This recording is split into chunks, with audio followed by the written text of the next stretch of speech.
मेरे साथ केजी बहल साहब ब्रिगेडियर साहब हैं जो सेवानिवृत्त हैं। आप बहल साहब के बारे में थोड़ा मैं परिचय देना चाहूँगा। बहल साहब यहाँ पर जो देहरादून की एक बहुत बड़ी संस्था है संयुक्त नागरिक संगठन, उसके आप अध्यक्ष भी हैं और अपना परिवार जो दूसरी संगठन है उसके आप संरक्षक हैं। बहल साहब के जीवन के बारे में मतलब बताना सूरज को चिराग दिखाने वाली बात है, क्योंकि बहल साहब का पूरा जीवन देश सेवा में बीता है और आज भी बहल साहब लगातार सेवा करे जा रहे हैं समाज की।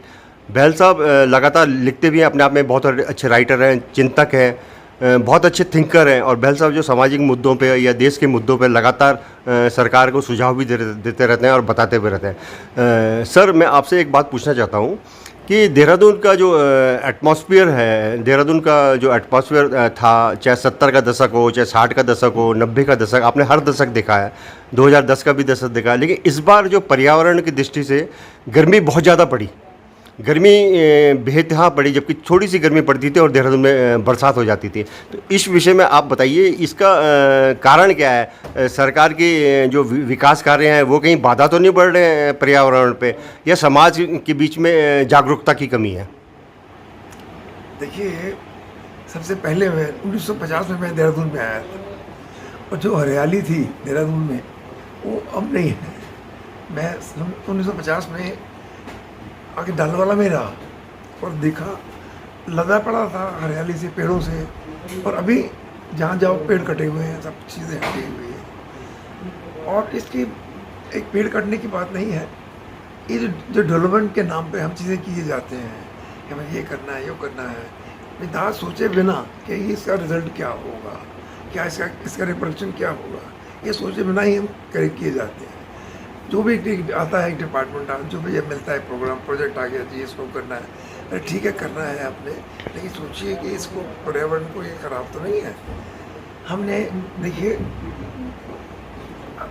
कई ऐसे मुद्दों पर लड़ाई लड़ी हमारी संस्थाओं ने।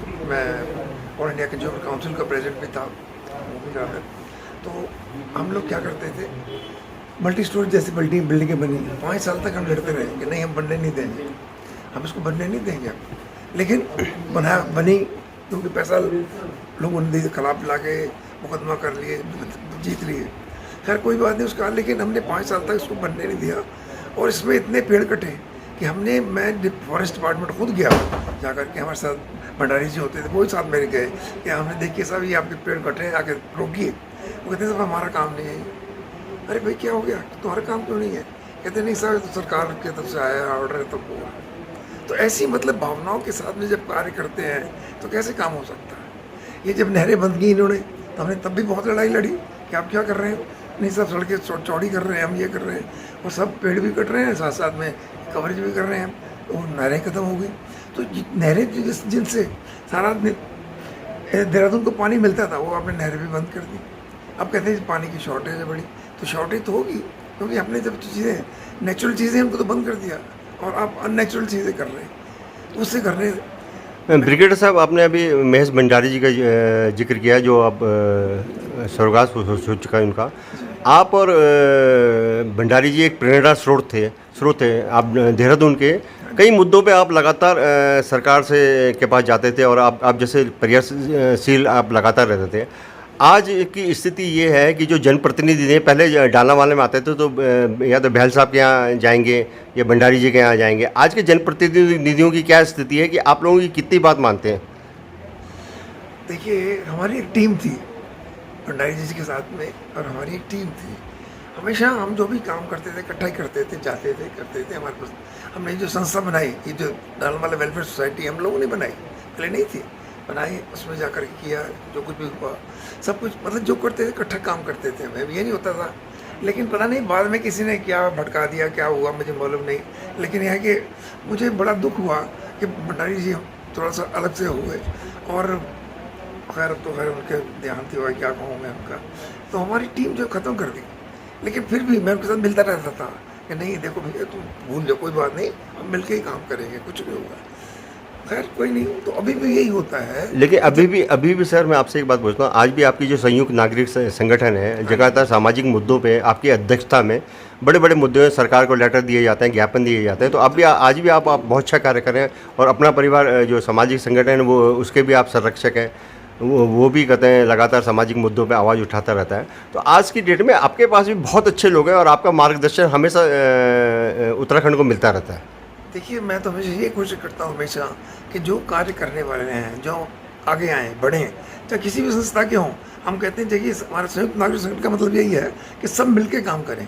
सबको हम कहते हैं भाई आप भी आइए, जो आपके सुझाव हैं दीजिए, मिलकर हम उसको लड़ेंगे तभी हो सकता है, अपने आप नहीं हो सकता। तो ये चीज़ तो मिलकर करनी पड़ती है, अगर मिलकर नहीं करेंगे तो कैसे काम होगा। तो ये हमारा हमेशा से रहा है और अभी भी हमारा यही रहता है। अब हम लोग को कह देते हैं, मैं लिखता रहता हूँ पेपर्स में, सब्जेक्ट हर कोई भी होता है, मुद्दा होता है, लिखता हूँ, चाहे चापे नहीं चापे करें नहीं, लेकिन लिखता ज़रूर हूँ। चाहे बिजली का हो, पानी का हो, किसी का भी हो। अभी अभी मेरे पास लोग आए कि साहब वो तो आप हमसे तो ये फिक्स चार्जेस ले रहे हैं बिजली में, तो मैंने क्यों दे रहे हैं हमें सर इसमें हाँ, मैं आपसे एक क्वेश्चन बढ़ गया है, जो बिजली के लगातार आम आदमी आज की डेट में या मिडिल क्लास बहुत ज़्यादा परेशान हो गया, बिजली के दर अचानक दुगने से हो गए हैं। हाँ, देखिए, मैं इनकी कमेटी में एडवाइजरी कमेटी का मेंबर रहा काफ़ी साल तक, और हमेशा इन चीज़ों को बिल्कुल रोके रखता था कि ये चीज़ नहीं होगी। सब मेरे ज़माने में बिल्कुल ये जो है फिक्स चार्जेस नहीं थे, नहीं लगने दिए हमने, लेकिन कुछ कारण से मैं उसके बाद ख़त्म हो गया, कहते हैं ज़्यादा हो गया, क्या हो गया, जो कुछ भी था, कुछ बीमार हो गया मैं, तो उन्होंने मुझे मतलब मेरे पास अलग हो गया उससे। लेकिन अब जब देखता हूँ तो अभी मैं लिखता रहता हूँ। मैं मिला था पिछली बार, जो मीटिंग हुई थी, उनके चेयरमैन जाकर मिला कि मैंने कहा साहब अभी क्या कर रहे हैं आप, तो गलत चीज़ है। कह लगे हाँ है तो गलत है। तो मैं कहा फिर अब क्यों कर रहे हैं? अच्छा ठीक है, मैं कमेटी में कंसिडर करूँगा। हमने जो लिख के भेजा, उन्होंने उनको भेज दिया डिपार्टमेंट कंसर्न को।